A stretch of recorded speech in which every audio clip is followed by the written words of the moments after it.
सच्चे प्यार की लव स्टोरी। मेरी उम्र 25 साल है। मैं बचपन से ही इंट्रोवर्ट किस्म का हूँ और जरा कम बातें किया करता हूँ। जब मैं 23 साल का था तब मुझे एक लड़की से प्यार हो गया। हालांकि वह मुझे नहीं जानती थी, लेकिन मैं उससे एक पार्टी में मिला था। मुझे लगता था कि उसके मन में भी मेरे लिए कुछ न कुछ है, लेकिन किस्मत को शायद कुछ और ही मंजूर था। एक दिन मैं एक पार्टी में अपने दोस्तों के साथ गया। मैं कभी कभी बियर पी लेता हूँ और वहाँ मैंने अपने दोस्तों के साथ थोड़ी बहुत बियर ले ली।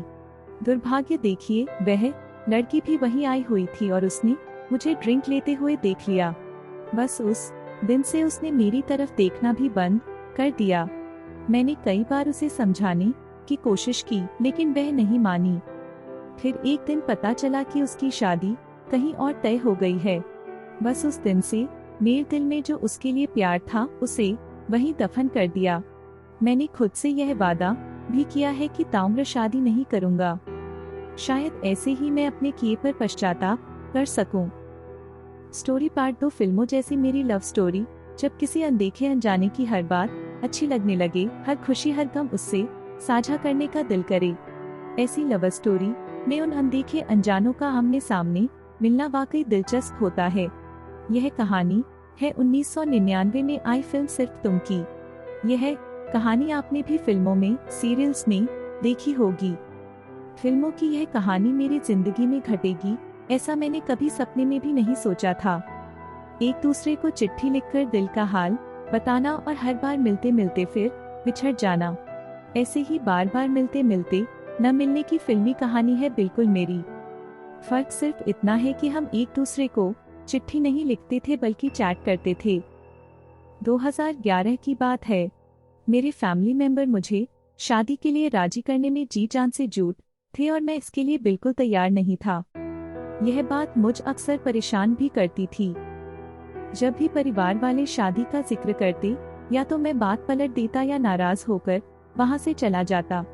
इसी दौरान चैटिंग के जरिए मेरी मुलाकात गिफ्टी नाम की लड़की से हुई। कुछ दिनों बाद हम दोनों में अच्छी दोस्ती हो गई।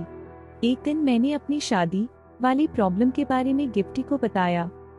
गिफ्टी यह बात सुनकर हैरान रह गई। उसने बताया कि वह भी इसी प्रॉब्लम से गुजर रही है। इस कॉमन प्रॉब्लम ने हम दोनों की नजदीकियां बढ़ा दी। करीब 8 महीने तक यह सिलसिला चला। कहानी में ट्विस्ट, चैटिंग के दौरान कई बार हमने एक दूसरे से मिलने की बात की, लेकिन हर बार कोई न कोई अड़चन आ जाती थी। फिर मुझ पर शादी को लेकर परिवार का दबाव बढ़ने लगा। मैंने बातों बातों में गिफ्टी से जिक्र किया कि एक लड़की को लेकर परिवार का दबाव लगातार बढ़ रहा है। मैंने फेसबुक पर उस लड़की के बारे में गिफ्टी को बताया। गिफ्टी को लगा जैसे उसकी ही बात हो रही है।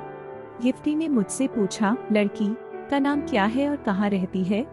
मैंने कहा कि मैंने उसके बारे में पूछा ही नहीं, जब शादी नहीं करनी तो नाम पूछकर क्या करूं? लेकिन गिफ्टी ने जिद की।